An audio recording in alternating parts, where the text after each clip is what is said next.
안녕하세요. 형광펜 성경이 제공하는 성경 공부 오늘은 열왕기하 20장입니다. 히스기야의 말년 때 이야기입니다. 히스기야가 죽을 병에 들었어요. 아모스의 아들 선지자 이사야가 저에게 와서 이르되 여호와의 말씀이 너는 집을 처치하라 네가 죽고 살지 못하리라 하셨나이다. 이 말을 듣고 그냥 하나님 감사합니다. 내가 하나님께로 돌아갈 때가 됐군요. 준비를 할 수 있게 해주셔서 감사합니다. 그러면은 참 좋은데, 그냥 죽으면 좋은데, 근데 죽지 않고 기도를 해버려요. 그래서 이 기도로 이제 하나님께 살려달라고 막 그 울고 통곡을 합니다. 여호와여 구하오니 내가 진실함과 그리고 또 전심으로 주 앞에서 행하고 주의 보시기에 선을 행한 것 기억하소서 하고 심히 통곡하였더라. 이사야가 이제 돌아가기 전에 여호와의 말씀이 그에게 임하는 겁니다.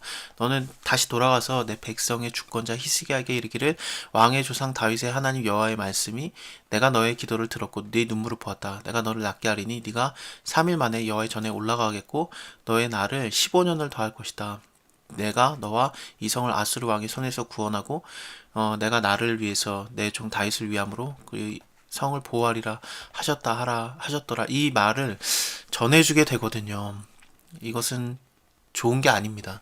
왜냐하면은 생명은 연장을 받게 되면서 이제 히스기야의 말년에 실수들을 해요. 여기 한번 나오고 그 다음에 두 번째 실수가 여기 나옵니다. 문하세라는 자를 낳은 것 자체가 실수가 되게 되는데 이건 하나하나 보겠습니다. 자, 그냥 죽지. 그냥 우리는 미래를 아니까 이렇게 뭐 쉽게 말할 수 있습니다만 하지만 그 히스기야 입장에서는 자기의 생명이 왔다 갔다 하니까 이렇게 기도를 안 할 수가 없었던 거죠. 이사야가 가로되 무화과 반죽을 가져오라 하며 무리가 가져다가 그 종초에 놓으니 나으니라. 이 무화과 반죽 자체가 약효가 있다라고 보기는 좀 그래요. 왜냐하면은 하나님이 이미 낫게 할 거라고 했기 때문에 아무것도 안 해도 나아요. 근데 인간의 그 믿음이 어떻습니까? 뭔가 액션을 원하거든요. 이왕이면은 기도를 많은 사람들이 해줬으면 더 좋겠고, 우리 집에 유명한 목사님이 와줬으면 좋겠고, 그 유명한 목사님이 나의 이름을 부르면서 안수를 해줬으면 좋겠고, 특히 그 안수하는 게 내가 아픈 데에다가 손을 얹고 기도하면 더 나을 것 같고, 그렇게 믿음이 작은 거예요. 그래서, 또 거기다 또 모두 발라주면 더 나을 것 같고, 믿음의 수준에 따라서 이제 그렇게 되는 거죠.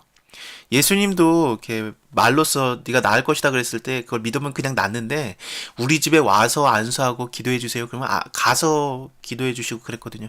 네 믿음이 왜 그 모양이냐 그러지 않고 그 사람의 수준에 맞게 예수님께서 행동을 해 주셨었습니다. 근데 히스기야 입장에서는 이렇게 자기 아픈데 무화과 반죽이 올려지고 또 이사야 정도의 선지자가 와서 말해야 낫는다라는 그런 믿음의 수준이었기 때문에 사실은 이렇게 해줬던 거죠. 히스기야가 그거 갖다 안 되는 거예요. 내가 진짜 낫는 거 어떻게 알겠습니까? 이사야에게 이르되 여호와께서 나를 낫게 하고 3일 만에 여호와의 전에 올라가게 하실 무슨 징조가 있습니까? 징조라도 하나 더 봐야지 믿겠는 거예요. 이사야가 가로되 여호와의 하신 말씀을 응하게 하실 일에 대해서 여호와께로서 왕에게 한 징조가 임할 겁니다. 해 그림자가 10도 나아가게 하겠습니까? 아니면 물러가게 하겠습니까? 둘 중에 하나 고르라고 하니까 10도를 더 나가게 하는 거는 쉬운 것 같고 물러가는 게 더 어려운 것 같은 거예요. 그래서 물러가게 해달라고 하니까 그래도 물러가게 됩니다. 많은 사람들이 이거에 대해서 굉장한 고민을 합니다. 이거는 그 지구가 자전을 하다가 멈춘 거라고 봐야 되나? 뒤로 돌아갔다고 해야 되나? 하여튼 그런 거잖아요. 그래서 이게 도대체 어떻게 가능한가? 그래서 막 과학적으로 뭐 설명하는 분들도 있고 그래요. 뭐 별 하나가 없었네. 그때 당시에 뭐 그러면서 이제 여러 가지의 그 해석을 내놓는데 저는 그냥 넘어가겠습니다. 이런 징조가 있었습니다. 왜냐하면 히스기야의 믿음이 그거밖에 안 되기 때문에 하나님께서 그를 안심시키려고 그러신 겁니다. 그때 발라단의 아들 이 첫 번째 실수가 나옵니다. 괜히 더 연장받아가지고 나오는 첫 번째 실수인데 발라단의 아들 바벨론 왕 브로닥 발라단이 그 히스기야가 병들었다는 걸 듣고 편지와 예물을 저에게로 보냈어요. 히스기야가 사자의 말을 듣고 자기의 뭐 보물들을 다 보여주는 거죠. 금은과 뭐 향품과 보배로운 기름, 군기고 내탕고에 있는 모든 것들을 다 사자 앞에서 보였습니다. 왕궁과 그 나라 안에 있는 것을 안 보인 게 없는 거예요. 선지자 이사야가 히스기야 왕에게 나와서 이르되 이 사람들이 무슨 말을 하였으면 어디서부터 왕에게 왔습니까? 히스기야가 가로되 먼 지방 바벨론에서 왔나이다. 이사야가 가로되 저희가 왕궁에서 무엇을 보았나이까? 히스기야가 대답하되 내 궁에 있는 것을 저희가 다 보았나니 나의 내탄고에서 하나도 보이지 아니한 것이 없습니다.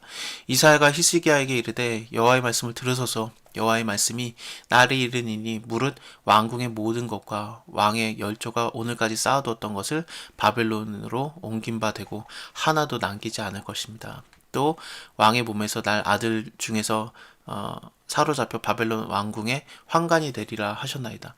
히스기야가 이사야에게 이르되 당신의 전한 바 여호와의 말씀이 선하니이다.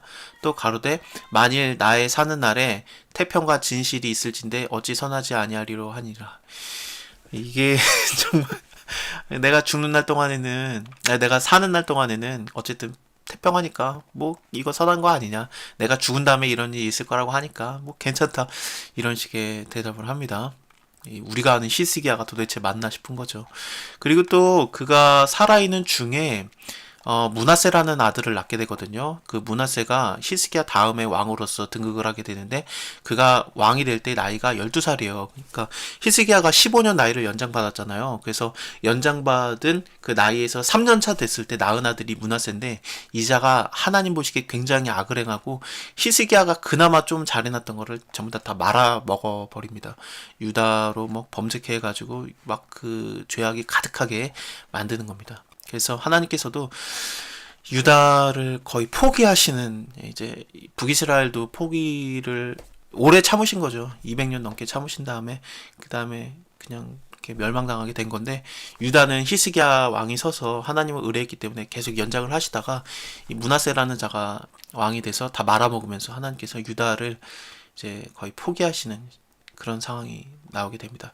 자, 오늘은 여기까지 보고요. 다음에 21장 므낫세 이야기를 이어서 보겠습니다. 감사합니다.